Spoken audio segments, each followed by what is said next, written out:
excited this morning. We have Jonathan McKee with us. I started stalking Jonathan online several years ago, and I read his blog, his website. I contacted him a couple years ago because we had an issue going on with some bullying, and I just wanted to ask him a question. And he had a new book coming out, wasn't even out yet, about bullying, and he went ahead and sent me a copy before it was out so I could use that as a parent for what I needed it for. He's written over 20 books, an author with over 20 books. He speaks all around the nation. He leaves here to go fly out to Colorado to focus on the family, to record a couple sessions with them, and then he flies back to Pennsylvania to speak. So he's a busy guy this week, but he has a lot of great information about our youth culture and parenting. He's got a great website for parents. I would encourage you to go there. We're excited. He'll be here this evening with us from 4 to 6 for our Parenting Generation Screen seminar. If you're a parent, a grandparent, if you work with children or youth in any way or fashion, you need to come to this seminar tonight because it'll be a great help and resource for you. So I'm going to pray, and then Jonathan's going to come up and speak. Father God, I thank you so much for this opportunity to have Jonathan with us, God. I pray that you will speak through him, Lord, this morning. And God, it will be an encouragement to our hearts, God, but also open our eyes to what's going on around us and give us some resources and tools to help us interact with our culture, with the people that we live next door to, we work with, God, with our children, with other kids that we come in contact with, Lord, through our jobs or volunteering in the community. Lord, I pray that you will just speak through him, God. And we thank you for using him and his ministry in such a great way in our nation. And it's in your name I pray. Amen. Man, thanks, man. Appreciate it. And now I'm going to have to stalk you online. That's scary. I've been stalked. I don't know if I've been stalked before, but that's good stuff. I'm excited to be here, and I'm from California. I'm on California time, so welcome to the 8 a.m. service. Yeah, and I've already done a service. Do the math. Think about that one. No, it is fun to be here. I'm excited. Actually flew in Friday night, got in at 1:30 a.m., I think. So officially, I guess that means Saturday morning. And then Andy and I got to hang out a little bit yesterday, hear about the missions trip that you guys as a church are about to take.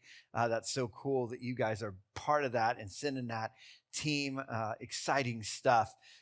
So what an exciting weekend. I'm excited to be here this morning, but also looking forward to this afternoon. And I encourage you, if you are a parent, grandparent, aunt, uncle, someone who cares about this younger generation, we're not just talking about this morning. As a matter of fact, this morning I'll give a sneak peek into about 5 minutes of what we're doing this afternoon. But I encourage you, one cool thing about screens nowadays is tech is so cool that there's this neat thing called a DVR, and you can record the Kansas City game, and it'll be waiting for you when you get back. So I encourage you to hit record because we're going to be talking about some important things. But this morning, as we talk about this opening up the doors of dialogue, it's an interesting subject because wherever I go, it's amazing because as a guy who's been doing this for a couple decades now, it's amazing how things have changed in the last 7 to 8 years.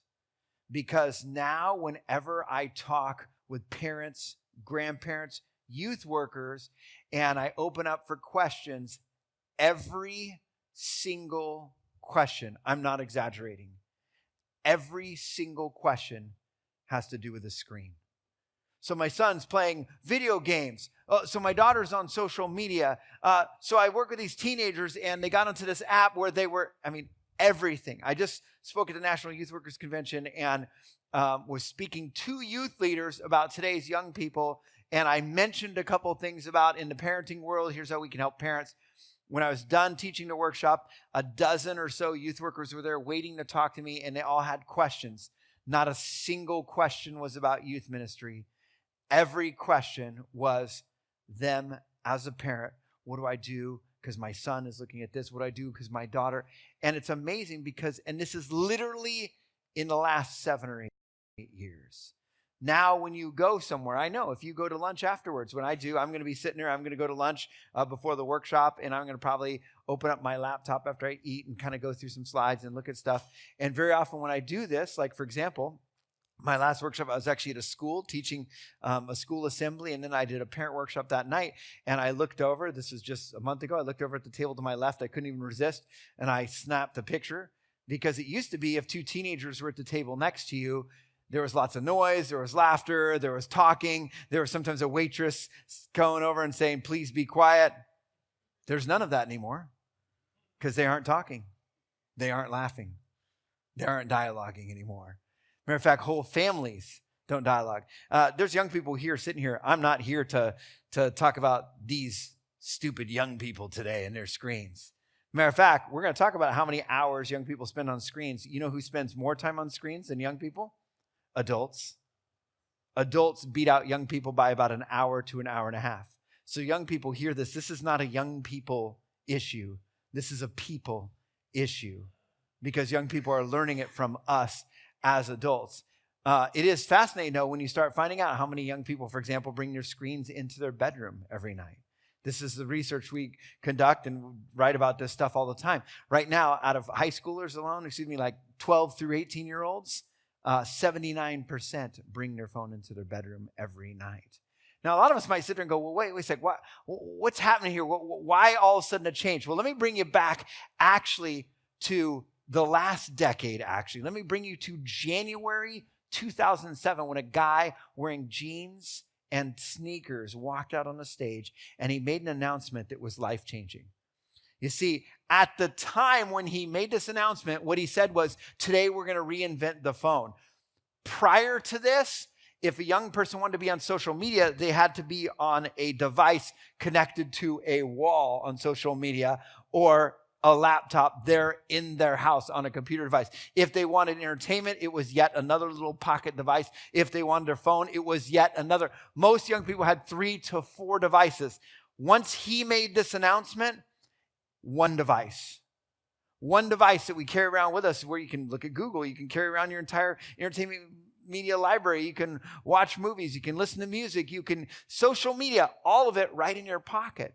And that was in January of 2007. America loved this device so much that other companies started coming out with a device. And as a matter of fact, within 5 years, America crossed the 50% mark. This is unprecedented with technology.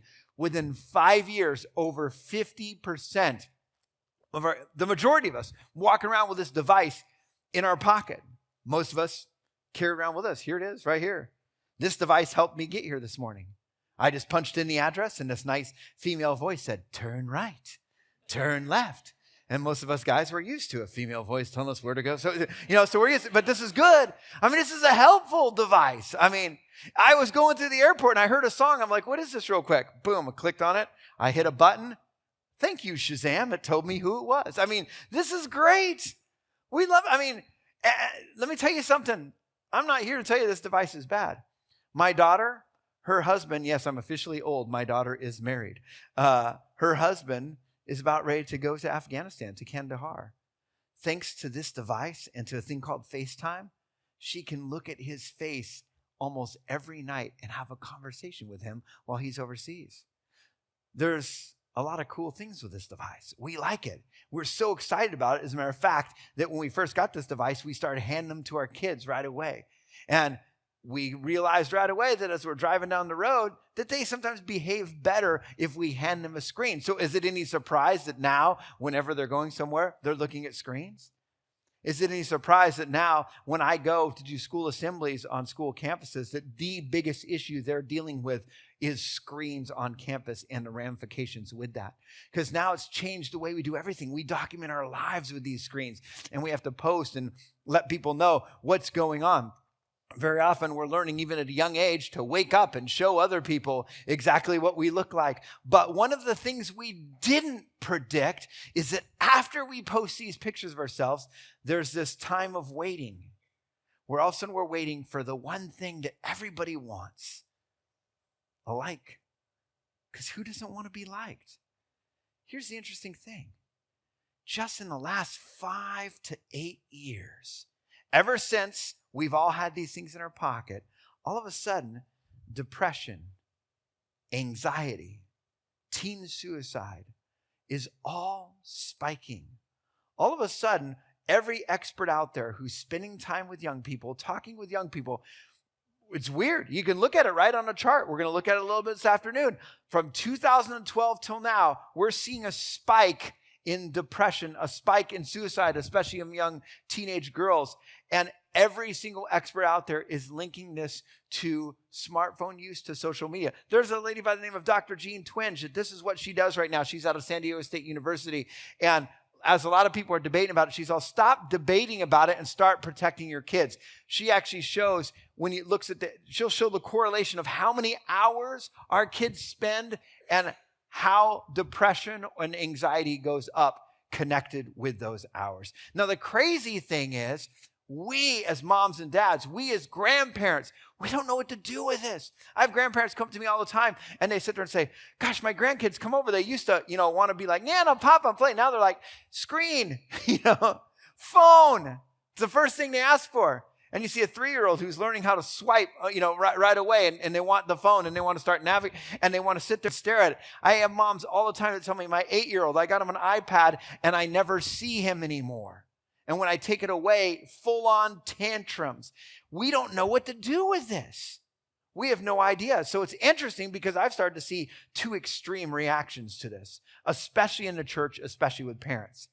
Some parents, they've realized right away that when our kid comes up and asks us, hey, can I have a phone? Can I have a phone? Can I have a phone? Can I have a phone? Can I have a phone? And sometimes we hear this one, all my friends have phones. Hey, if they're a teenager, they aren't lying. Almost all of their friends actually have phones. If they're an 11-year-old, the majority of their friends have phones, because over 50% of 11-year-olds actually have smartphones. So for a lot of us, all of a sudden this, can I have a phone? Can I have a phone? Can I have a phone? Sometimes it's just like, yes.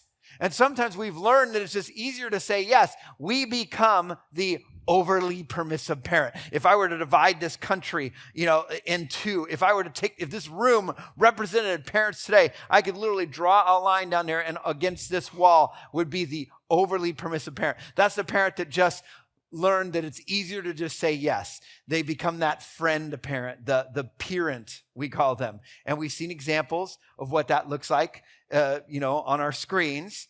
And for a lot of them, it didn't work out so well. As a matter of fact, some of them actually looked back in regret and said, I wish I would have actually been the parent. I wish I would have said enough is enough.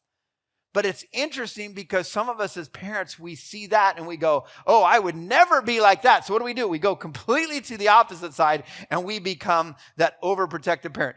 Okay, young people, how many of your parents are no, don't raise your hand. I'm kidding. But that's the parent that sits there and goes, I know how to solve this. Problems with technology? Here's how I'll solve it. We'll unplug. No technology. We're moving to Amish, Pennsylvania. Load up the car right now. We're taking a buggy to church every week, okay? No phones, no screens, no nothing. And it's interesting because we see a lot of parents kind of overreact and think, I'll be safe, somewhere. Let me tell you something. I speak in Amish, Pennsylvania, and they're going through the exact same stuff. I remember the first time I went there, I literally I thought, I got there, I've been hearing parents all over say, oh, well, if you went to Amish, Pennsylvania, you wouldn't deal with this. So I thought, well, let me look around Amish, Pennsylvania and check this out. So I went into their little French store, Target. And when I went in there, first thing I did is I saw the magazine rack and I walked up. I thought, are there different magazines here? But no, it's the exact same magazines talking about the exact same stuff. What about screens? Screens all over the back wall, playing the exact same music, the exact same stuff. It was interesting because as that overprotective parent sometimes kind of thinks that there's some mecca of purity out there, or thinks, oh, I can possibly block this stuff and protect my kids by blocking everything. And they've got 16 and 17 and 18-year-olds who they're like, I've had parents say, oh, I don't let my kids have email because of all that junk out there. I'm like, oh yeah, there's a lot of junk in email. Well, we do get junk emails, but come on. It's amazing how much we think we can block all this. And the crazy thing I always tell the overprotective parent is I said, hey, one quick piece of advice. It's not bad to especially protect as our kids are young and to put up some of the blocks to block some of the stuff out. But have you kept your eye on the calendar? That's the question I ask. Have you kept your eye on the calendar? And here's the reason why. Someday our kid's going to turn 18. And when they turn 18, they can go to some army barracks. They can go to some college dorm 500, 2,000 miles from us. And guess what? They're going to be making these decisions on their own. And the question we might want to ask ourselves is, have we prepared them for that day? Or have we just made every decision for them? So a lot of parents are sitting there going, well, Jonathan, either of these extremes don't look good. I don't want to make every decision for my kid, and block everything. But I don't want to say yes to everything. I mean, how do you navigate this? And sure enough, if you look at surveys where they actually ask parents and ask teenagers about this, you'll find that most parents try to do something. Matter of fact, just barely over 50% of parents say that they actually do have limits on their kids' screens to limit that. But it's fascinating because when you ask teenagers the same questions about those blocks, you get kind of a different story. And a lot of teenagers actually will admit, as a matter of fact, when you take away my device at night, you might not realize I got another device, and I don't want to let the cat out of the bag, teenagers, sorry. But yeah, it's a common when mom or dad take away the phone and they forget that they've got that tablet or even that old iTouch. Oh, sorry, kids, didn't mean to let that one out, where all of a sudden they're on that device still. It's fascinating how many parents don't let their kids have screens and think that their kids at school or at sports don't jump on their friends' screens. I've met parents who block everything. I've talked with dads who are like, oh, I got this covered. Which, by the way, beware of that kind of cockiness, all right? I've got this handled. I'm always like, you got this handled? Please tell me, because I study this all the time and I don't got this handled. Please explain to me. Oh, I got this totally covered. I got it blocked. I got Circle. I've got Disney. I've got all this stuff and we blocked everything. And I love that because when I talk with people like that, I go, really? So what keeps your kid's friend from walking up with their own phone and going, hey, check this out? Do you have a drone that flies above your kid's head and zaps their friends with lasers?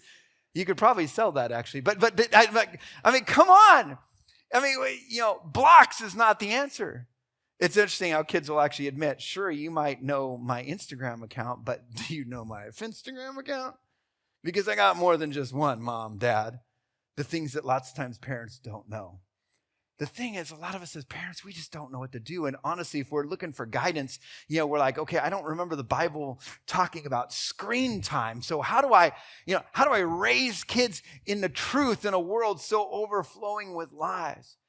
And a lot of us, we go to really cool foundational passages like this. And actually, if we looked at this a little closer, we might realize that this is a little more eye-opening and a little more relevant than we realize. We're going to be in Acts chapter 17 later, but honestly, if you consider this Deuteronomy passage here, think about this. This is the passage where Moses was talking to all of God's people. And just like I am this morning, everybody, moms, dads, grandparents, everybody. And he says, hey guys, let's not forget this. Let's not forget what, when he talked about God's law, the word law is almost a bad interpretation. It's really God's story. So when we talk about these laws here and how they are impressed on us, he says, please don't just impress it on your own hearts. He goes, let's impress this onto our children as well. Let's pass this story of what God did for us. Let's pass it on to the next generation. And here's kind of the scary part. Moses gets really specific, and for a lot of parents, it makes us squirm in our seats. It's a little bit uncomfortable because listen to how Moses describes what this looks like in our home. Hey, this stuff, what God did for us, this story, here's what you can do. Talk about it, ready? When you sit at home, when you walk along the road, when you lie down, when you get up. He goes on and says, in everything you do, in everything you think. Think about this. Morning, noon, night, walking along the road, talking about what God did for us. And a lot of people, honestly, sitting here right now are like, Jonathan, dude, that's a lot.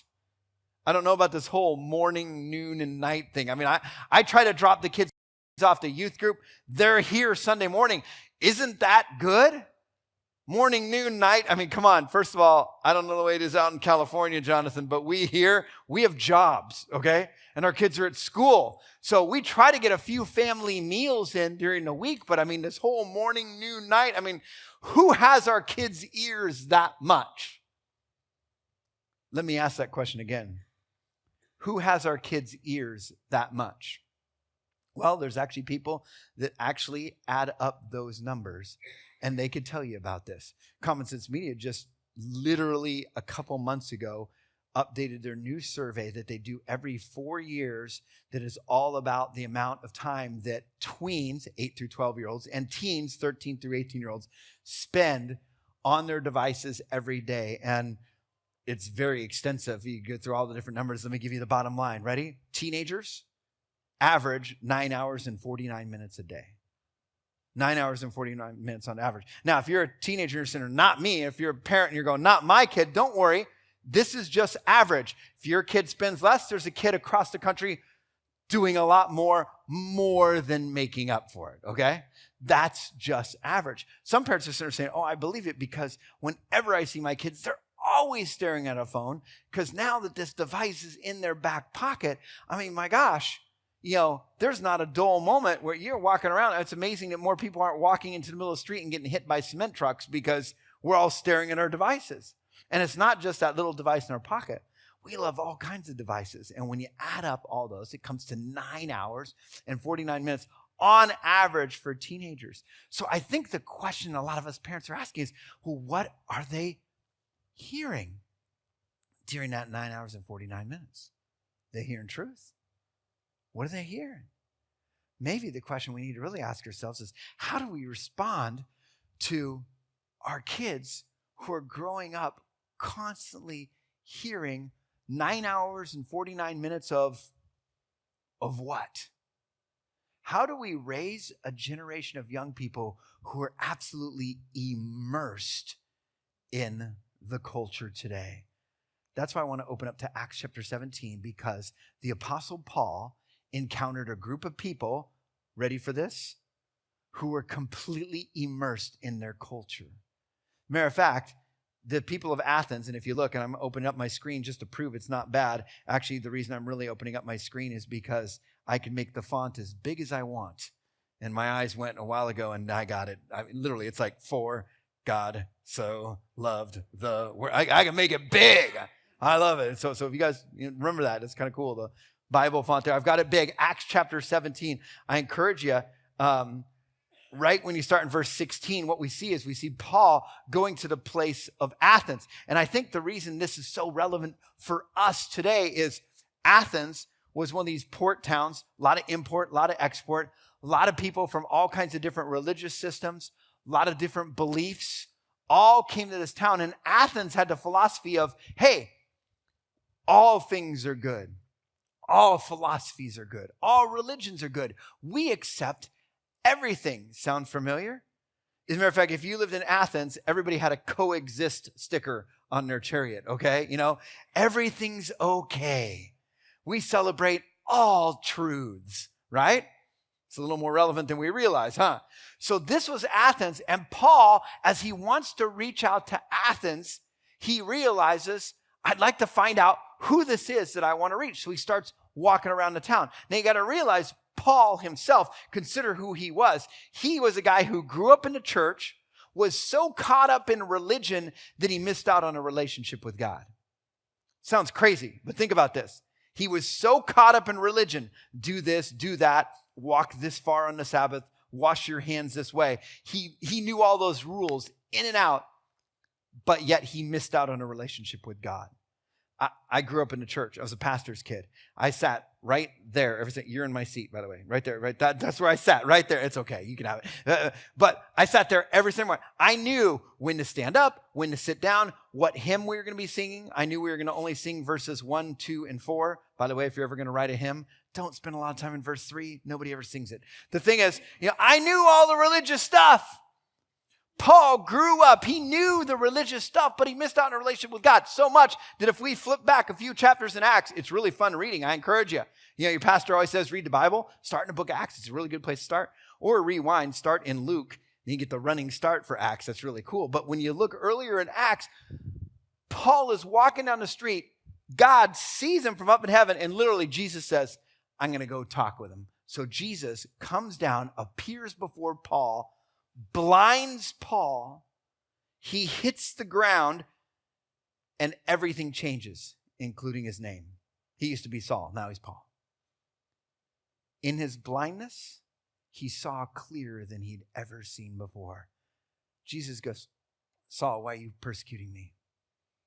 And on that day, Saul met Jesus and his life was changed. Some of us might have the same story. Not the light, not all that. But we met Jesus and our life has never been the same. Paul was so excited about telling other people about Jesus, and he wanted to constantly reach out to him. I tell you, if you're a parent or a grandparent here, there's nobody we want to reach with truth more than our kids, this next generation. As a church, what better focus than to want to reach this next generation, our future? How do you reach a generation that is so completely comfortable with today's culture? Well, let's look at Paul, because Paul encountered a group of people who were so comfortable with their culture.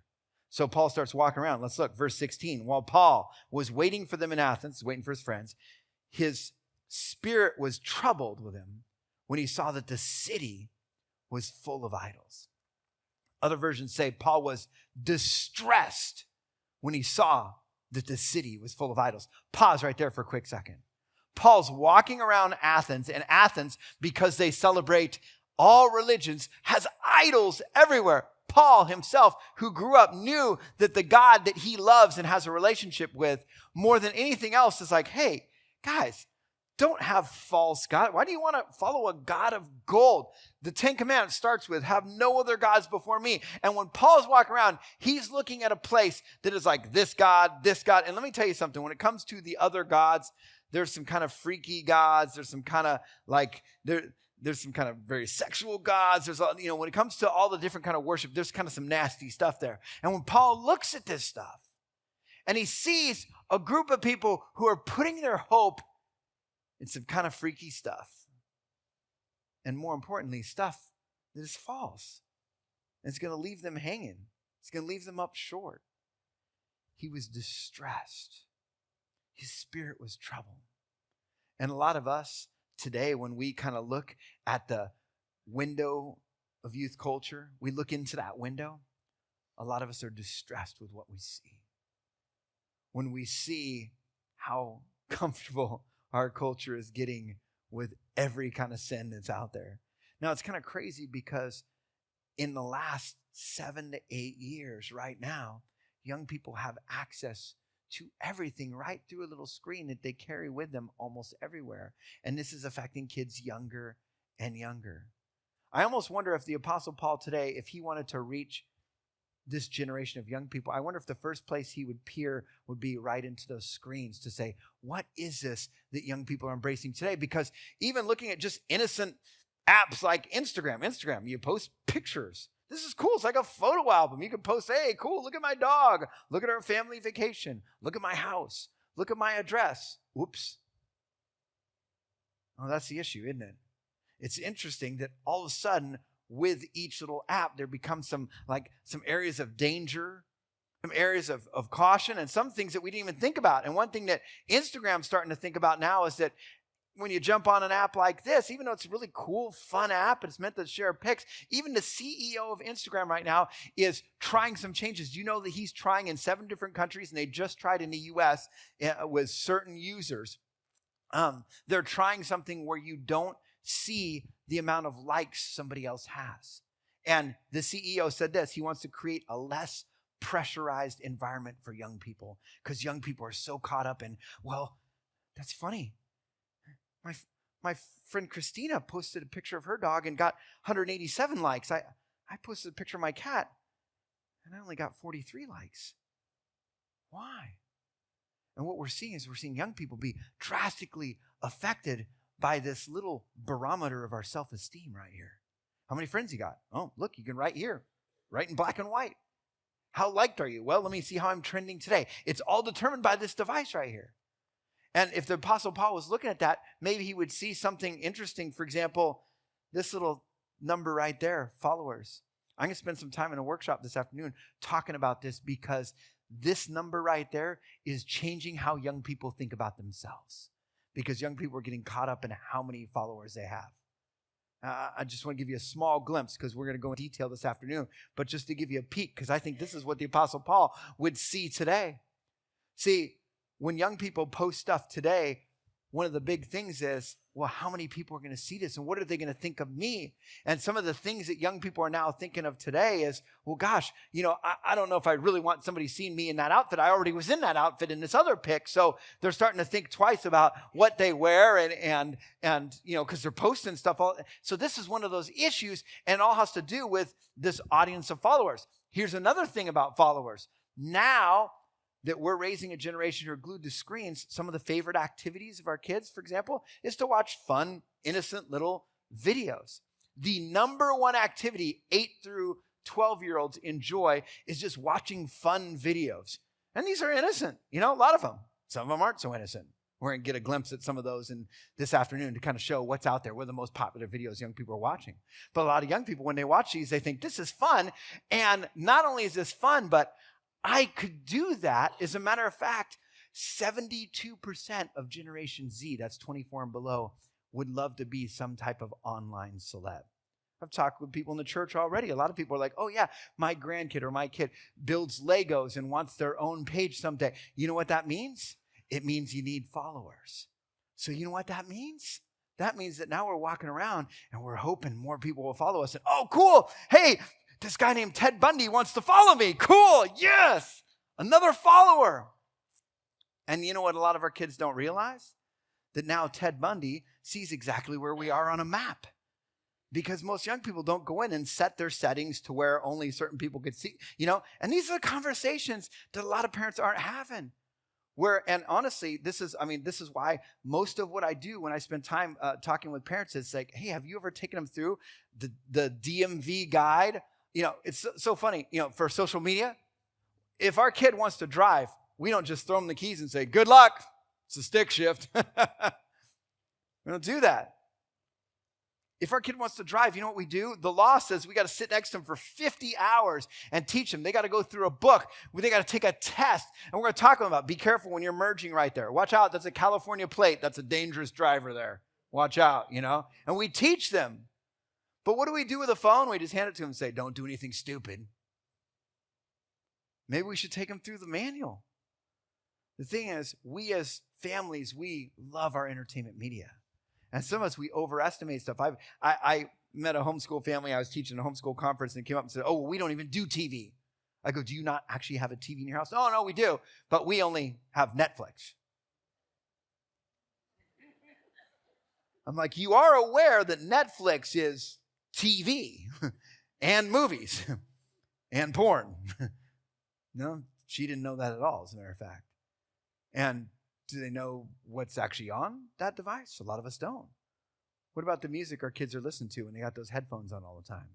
See, the thing is, when you're spending 9 hours and 49 minutes a day, all of a sudden, there's role models out there that are starting to influence our kids. A lot of us don't know who these people are. They see a picture of this guy and they think he's the guy that sells weed at the middle school. He probably is, actually. But the thing is, we sit there and go, well, who are these? What? And these are the people who have our kids' ears. And as our kids are spending lots of time on these devices, then some of them are even waking up, getting advice from these role models. There's all kinds of cool platforms that kids can jump on where they can hear the most current songs. There's the current songs. Those are today's songs right there. You can look, you might not recognize some, maybe you've heard some, you wouldn't even realize, like a song like this one has been on the charts for 6 months. Señorita was at the top this fall. It's by two people that young people do really enjoy. Do you know what the music video is about? Do you know what the song's saying? We write about this all the time on our The Source for Parents site. But we also encourage parents, if you don't know what a song is, jump on Google on your device that you got in your pocket and type in Señorita lyrics and look at the lyrics and see. All you know is your kids say it was clean because it doesn't have any curse words. So maybe it is clean. Who knows? But again, do we know what our kids are soaking in? We're going to look a little bit more this afternoon on that. But let me tell you something. When it comes to music, for example, Americans, we average 4.5 hours of music a day alone. On average, 4.5 hours a day. So this afternoon, we'll dive a little bit more into this. Yes, of our 2-hour workshop, you guys got about a 7-minute peek. We're going to expand and go a little bit further. I'm going to show you more what's going on in there, including, by the way, we're going to look at what guidelines do your family doctor recommend, actually? Your secular family doctor, what does he actually recommend? What's that actually look like on the devices your kids have? Because all we know is they're spending a lot of time on there. Well, a lot of us, when we kind of take a glimpse into this world, it's like when Paul took a glimpse into the world of the Athenians and he was distressed with what he saw. That's why so many parents freak out. Oh, I'm telling you, I talk with parents all the time, and the probably most common parental response is overreaction. When I look back at my own parenting, I think of how many times I overreacted thinking I want to teach them this just thing, and I flip out. By the way, moms and dads, I'm not saying let your kids do whatever they want. I actually am a big believer in, especially as they're younger, lots of guardrails and these kind of really loving guardrails and controls that will help on devices. I'm actually a big advocate of waiting to give our kids the devices. The answer isn't no, it's not yet. In the same way, if my 11-year-old wants a driver's license, I'll say, you'll get one when you get to the right age. But a lot of us, we tend to freak out. Like this guy, I don't know if you caught him on Facebook. This went viral. He caught his daughter posting some bad stuff about the family. And here was what he did. He hacked into her account and he said this. Ridiculous. Not disrespectful to me, your mother, your stepmother, your family, your friends, and yourself. So I'm going to put a stop to it. And I'm going to stop to it right now. That right there is your laptop. You see it's out here on the ground. This right here is my 45. That was the first round. Okay, how many dads, how many of you, that's you right there. How many of you would have used a shotgun instead of the 45? Because that would be more thorough. Yeah, okay, yeah. See, if you have your friend yell, pull, and then you, never mind. But the thing is, a lot of us, we sit there and we think about this and we think, okay, and our typical reaction is overreaction. At my parent workshop this afternoon, I'm going to show a glimpse of culture, and then we're going to talk about this, and we're going to talk about opening up these doors of dialogue. And I tell you, and young people, you can be assured, I actually have everybody at the workshop make a promise that they are not going to go home and demand their kids' phones right there. I'm going to say, I want you to pray about this for several nights and then talk about this later in the week. So young people, you have plenty of time to delete all Nicki Minaj and Post Malone and all that stuff. You have several days, okay? Because they're not going to grab it for a couple days. But the thing is, we as parents, we tend to overreact. We tend to flip out on this kind of stuff. But what we don't realize is there's a common teenage response to overreaction very often. If we freak out, then our kids are like, well, wait a sec. Dad's freaking out. Can't talk with dad. So what do? They kind of evade dad. They're quiet. They're avoiding. Sometimes it leads to sneaking out. So moms and dads, how do we respond then? If we don't like the fact that our kids have access to all this different stuff, how can we possibly respond? Well, I'll tell you what.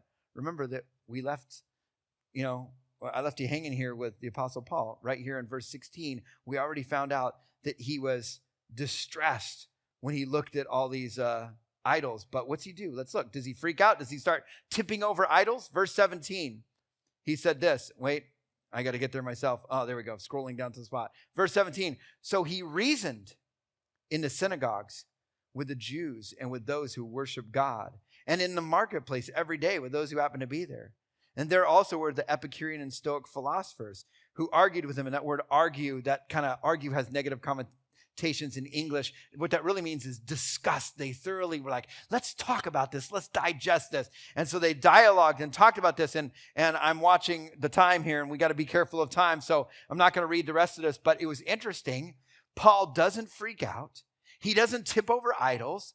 He starts dialoguing with them, interacting with them, talking with them. And then finally they're like, tell us more about this. And he stands up and he addresses them. And here's what he says to the people of Athens. He basically says this, people of Athens, wow, you guys are really religious. I'm looking at all your gods. I see your different idols here. And matter of fact, I even see one idol says, to an unknown God. I guess just in case you missed one, it was good to have to an unknown. He goes, well, guess what? This unknown God that you've been worshiping all along, I know who he is. Let me tell you about him. He's not made of bronze or gold or silver. He's the God that created you and me. And Paul starts telling them about the real God. Check this out. Not only does Paul not freak out and start tipping over idols, not only does he start engaging them in dialogue, he actually used their idols as his springboard for discussion. Matter of fact, if you scroll down there on your Bible, that's if it's a digital Bible. If you flip your page on your Bible and you see verse 28, he actually right there quotes some of the pagan poets of the day. You know who he quotes? He quotes Lady Gaga and Lil Wayne. Okay, whoever Lady Gaga and Lil Wayne were 2,000 years ago. Little Antonius, okay? He quotes the pagan poets of the day. And we are your offspring. Right there, he quotes them. And he says, interesting, they say this. And he starts dialoguing with them. What would that look like if instead of overreacting, what if we turned our overreaction into interaction? What if we dialogued with our kids about many of the stuff that they're going to encounter? Let me tell you something. This is so increasingly important. One thing we're going to talk about this afternoon in the workshop is when our kids are young, they need lots of guardrails. But as they get older, they need more freedom. Kids, you can quote me on this. As you get older, you need more freedom. And as they get more freedom, we need to be dialoguing with them. We need to be talking about what they're going to encounter. And I promise you, in a world so full of lies, the question you should ask yourself is, are they hearing truth? Are you dialoguing with them about truth? There's going to be times we're going to come home, we're going to find our kids, we're looking at something inappropriate, and our temptation is going to be to overreact. What if we turn that overreaction into interaction? A lot of our kids, they're looking at pictures or they're looking at something, and sometimes I've talked with many young men who are like, I couldn't stop looking at this. It feels right. A lot of young men are fighting that battle, the battle of lust, the battle of, what is this? What is this I'm feeling here? We need to talk with our kids about these battles. This is why I end up writing about this stuff and talking about this, is we need to open up these doors of dialogue with our kids. And when you kind of look and take a closer look, like we're going to this afternoon, at some of the stuff that young people are hearing and seeing, we don't need to say yes to, download whatever you want. In the same way, we don't need to flip out and take every screen away. In a world so full of parents that are flipping out and overreacting, what if we turned our overreaction into interaction? What if we followed the Apostle Paul's example and open up those doors of dialogue? It's funny because if we did that, maybe our houses would look a little bit more like this. Isn't it funny that the parenting passage doesn't talk about rules? It talks about a relationship. The parenting passage doesn't talk about, so here's the boundaries and the porn blocks and the internet filters you need. It talks about, are you talking with your kids about this? Are you talking about with them in the morning, as you walk along the road, as you go to bed at night? Some of us, maybe we need to start thinking about the way we respond, because we can open up these doors of dialogue, not only in our home, but in our community, in our world.